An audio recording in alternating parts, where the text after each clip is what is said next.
let's think about how we will express our collective joy and creativity a year or 2 or 3 years from now when we have the vaccine and the medical treatments. We need to be prepared to tell the stories of that journey, and opera is one of the most powerful ways to tell that story.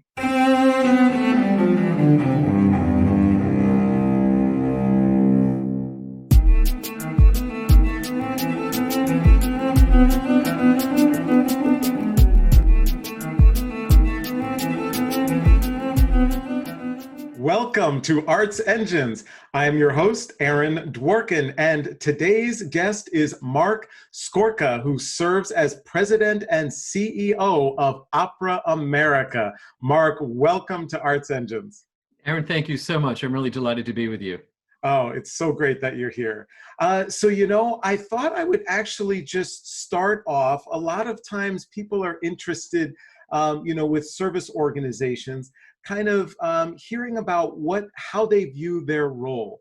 If you will, sitting on top of all of opera in America, what's that view like? What do you view as your role with the organization? Well, it's a great question. I think it's a blended role because certainly we need to be responsive to our members and to the needs that they have. There aren't dozens of opera companies in every city. It isn't easy to go out and talk to another big opera producer about the problems they've had today, the way other professionals, accountants, lawyers can in town have local resources. So they turn to Opera America to connect them. We are a convener, either in person or by virtual means. We try to harness the collective intelligence to solve problems that are shared by everyone. We respond by creating or providing resources for our members. But there's also a leadership dimension. And I don't want to suggest for a second that we lead our members in ways they don't want to go. But we do try to be aware of what important trends are, what important sensibilities are that we have to be attuned to, and to bring our members along into thinking about things that they might not ordinarily think about. Yeah, so this is a really interesting kind of leadership question. I wonder if we could kind of delve into that a little more. Certainly for service org heads such as yourself, but also anyone who feels like they have a constituency that they're responsible for and to, but then they also want to lead. How would you recommend that people balance the follow kind of, I need to serve my constituents, I need to hear what they want and then really react to that and provide that, versus here are things that I feel they need to know and I need to lead them where they may not otherwise be. How do you encourage, or how would you suggest a number of leaders who might feel that difficulty, that competition of priorities? Well, I harmonize it in my mind this way, and it is perhaps more implicit than explicit, but while our members are busy producing opera and delivering community programs and education programs in schools, they do delegate to us some responsibility to monitor the bigger scenario, to look at cultural trends in the United States, to see what other art forms are doing, to respond to community needs and to engage people, new people to the field. So I do believe that it is part of our service responsibility to be thinking about some of the bigger picture issues on behalf of our members. They don't have time to read all the research reports. They don't have time to follow all of the academic literature that is coming out about the arts or economic impact. They implicitly delegate that to us, and then we have a responsibility in a service modality to share back what we have learned and to engage them in discussion about it and to allow that discussion to lead us all forward. Awesome. So for those of our viewers who kind of might not know, right, a lot of times people think opera and they're like, there's the Met. Or here's the big opera company in my big city or a big city that's near me. How would you kind of describe the tapestry of opera in America today? Sure. I like to say that opera is the first multimedia art form to be invented in 1597 in Italy. It is an art form that combines words and music and images elements of theater and dance. So it is a multimedia art form, and it's a story-based multimedia art form, which is why I think it is so adaptable to today's world, to tell stories that resonate with the world we live in. It is important, though, to realize that, yes, there are some big opera companies in this country, and in some communities, they may be among the largest arts organizations that there are. But fully half of our membership are companies with budgets of under $1 million, and our largest membership category are companies with budgets of under $500,000 a year. You know, it used to be the case that it was hard to start an opera company because you had to find a theater that had a pit and fly space and then enough resources to pay chorus and orchestra and stagehands. But today, the definition of opera has been blown wide open in a very exciting way, so that opera might be performed in a church, a loft, a warehouse, sometimes out in parks with site-specific performances. That variety of production modalities, plus easy access to audiences and donors online through crowdsourced fundraising and online marketing. We see today a whole wave of what we call indie opera companies. In New York City, the New York Opera Alliance has over 50 of them. There are more than a dozen in the Boston area and dozens in other cities around the country. Artists who want to express themselves through opera, graduating from conservatories and young artist training programs, using the internet, using their entrepreneurial skills. There's a wave of specialty opera companies that are enriching the field tremendously. Awesome. So, and does this kind of lead your sense to say, here's the trajectory of the field? If you kind of put those, those future goggles on and looked, 10 or maybe even 20 years in the future, what do you think opera looks like in America? Is there a predominance of what format it's taking? No, I think the wonderful thing is that there's no predominance, so that we will see grand opera being performed in big theaters, and we will see site-specific opera being performed in a whole variety of venues.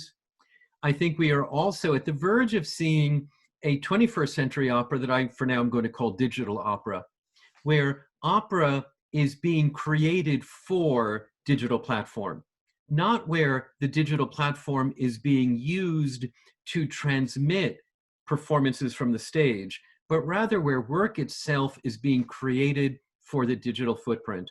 There are people today creating episodic opera in virtual reality, works being created for this very screen we're talking to one another on. So I see not a direction for opera into the 21st century, but I see many directions for this very complicated art form that is translatable into many different formats and venues. Awesome. So we may see an opera take place within Fortnite on Absolutely. Absolutely.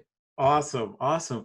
So to kind of translate that a little bit into kind of the fundraising piece. So of course, we had the Met, I think for the first time doing their gala digitally online.